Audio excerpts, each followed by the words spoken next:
Hey, it's Dora with Tactical Hyve. In today's video, we're going to be doing a deep dive into the Glock 43X. So stay tuned.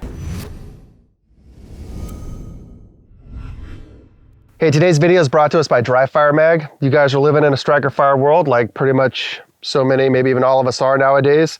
You know, having to rack and repeat the process every time you take a shot impedes training, builds bad habits. So highly recommend picking up a DryFireMag. We use them here on the channel. We also used them back at my last job when we made the switch to striker fire platforms. And go ahead and check them out in the description below. Let's get to the video. All right, guys, the 43X by Glock. This is the best seller of their new pocket Glock, kind of slim line, if you want to call it that. And I'm a big fan of this gun. First and foremost, you know, reliability, simplicity, and it's got everything you need in a carry gun and pretty much nothing else. I started off with the standard 43, you know, it was a little small, you know, a little wanting in the capacity department, but it had those extensions you could put on there. Strike Industries made a great one that kind of almost made your 43 into a 43X before this one came out. But once this one came out, I was a big fan. My size large glove hand fits on it very well, comfortable to shoot.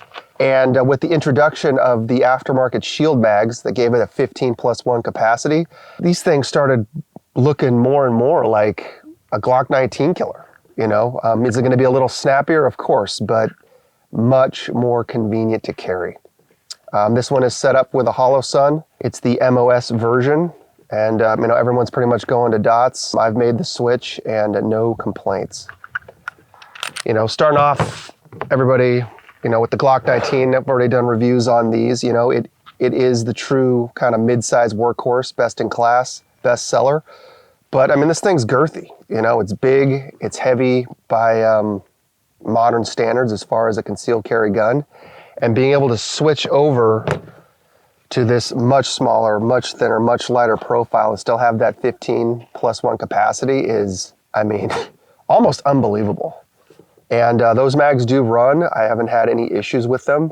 And honestly, guys, like, being able to put something this small into service where you would have used a mid or even full size a few years ago is becoming more and more a likelihood and reality.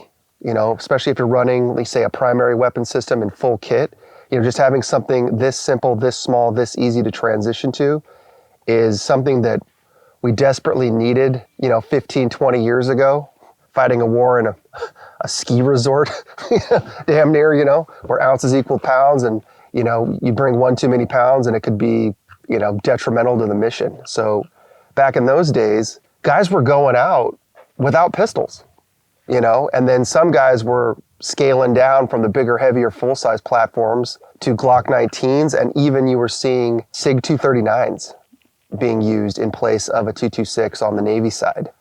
And to have had this back then, it would have been a game changer. And I'm glad to see that they're finally out. But you know, this gun is purpose-built for CCW, and it does that very, very well. You know, the gun that you have on you is the one that's going to save your life, they say. You know, I think this thing is a game changer, you know, because before we just had, you know, much smaller single stack guns, and I'm getting Glock 19 capacity and damn near performance out of a much smaller package.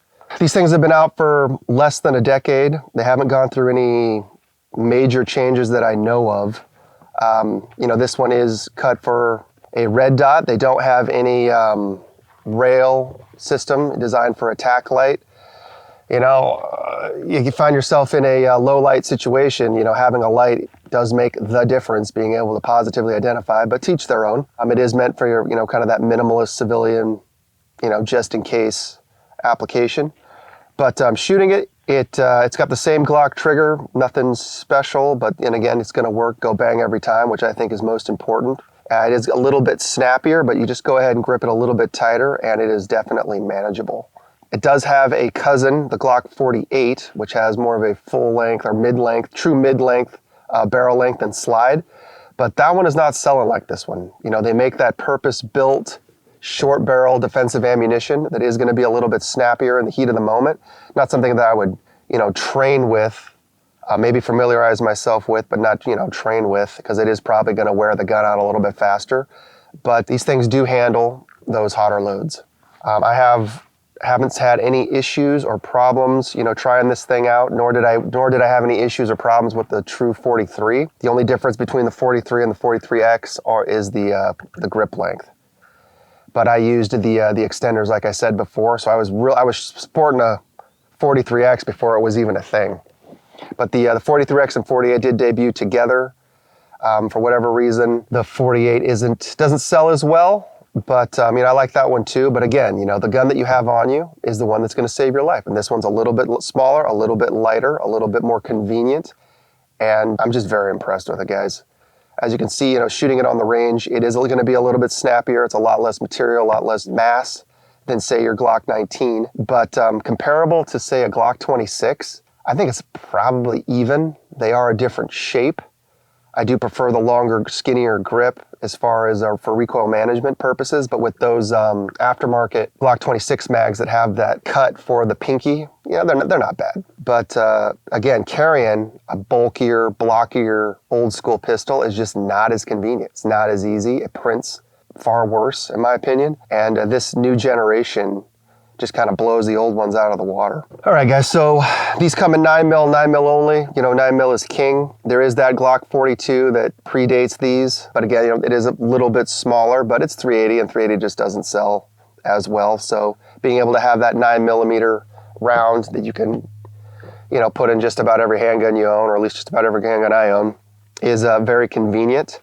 They ship with 10-round, you know, plastic Glock factory mags, and they work, and they're good for training, they're good for beating up, but those shield mags that are the all-metal construction 15-rounders, those are quite popular, and they've got a pretty rock-solid reputation. So if you are going to go with this platform or the 48, highly recommend you look into those. Barrel length on this one, you know, it is on the short side. It's not even a 3.5-inch barrel. It comes in at like 3.41. But like I said before, they do make very short barrel defensive ammunition for those purposes. I train with just the plain Jane ball target stuff. But anytime I'm rocking, you know, something this small, be it this or a P365, you know, having that purpose-built ammo, I think is a good idea. Just to be on the safe side, you know, advice I received early on, and something that I'm a firm believer in, is definitely try out whatever make, model ammunition you're going to use with whatever magazines and pistol you're going to carry, just to make sure. But Glocks are not picky. They pretty much get through just about anything. Empty weight on this thing, who cares, because you're not going to carry it empty, but with a loaded 10-round magazine, it's going to be coming in just shy of 1.5 pounds. You know, if you're going to run those 15-rounders, which I recommend, it is going to, you know, call it 2 pounds, and that's nothing. You know, it's plenty. You know, at the end of the day, you're carrying a 15+1 capacity, so that's going to have a little heft to it. But what you're saving, as far as, I mean, look how much smaller this thing is. And in the heat of the moment, you know, coming from behind, coming out of the holster in an emergency, 15+1 9mm, 15+1 9mm. I mean, that's nuts.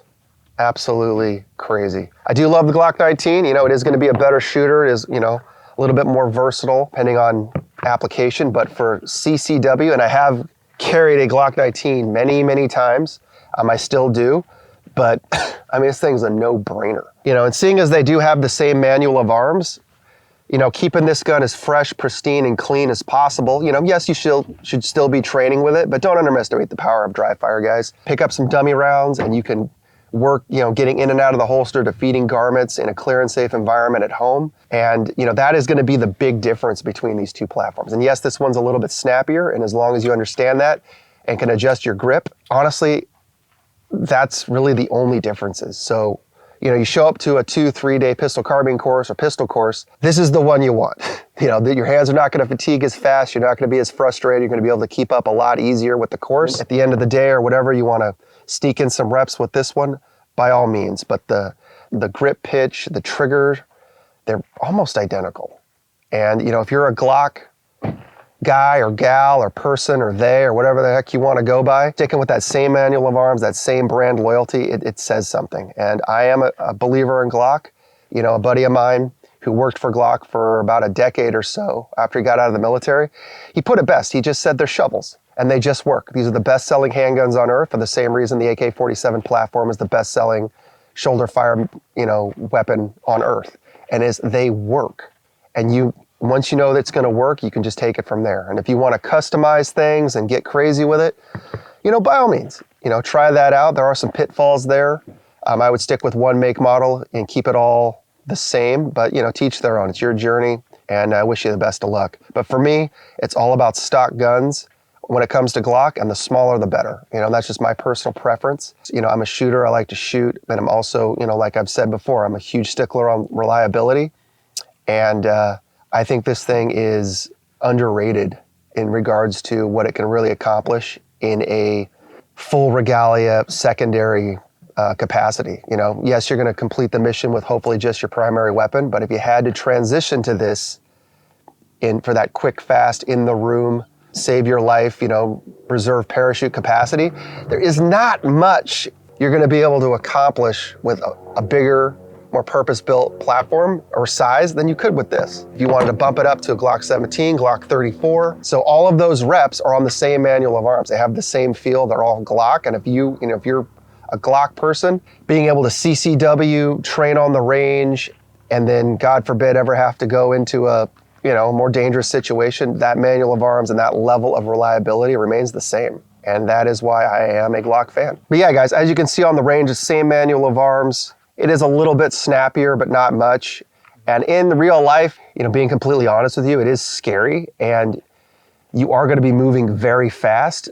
You are going to be gripping onto that weapon system very tightly. So having a little bit smaller, snappier gun, as long as you are calibrated for its size and you understand that the climb is going to be a little bit more, you're not going to have any issues. If you are a Glock person, going all the way from CCW all the way up to, maybe even competition or having, fun at that course is a good idea. And I recommend the 43X.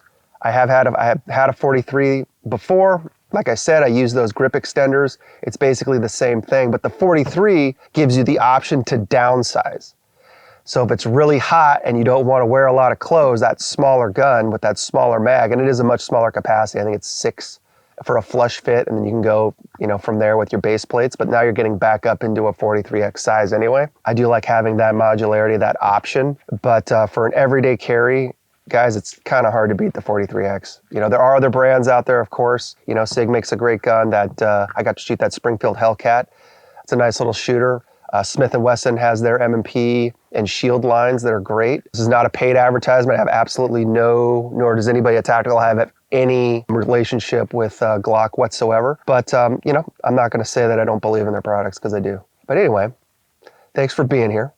I hope you liked this quick, fast, down and dirty opinion piece or review on the Glock 43X. And I'll catch you guys next time. Out.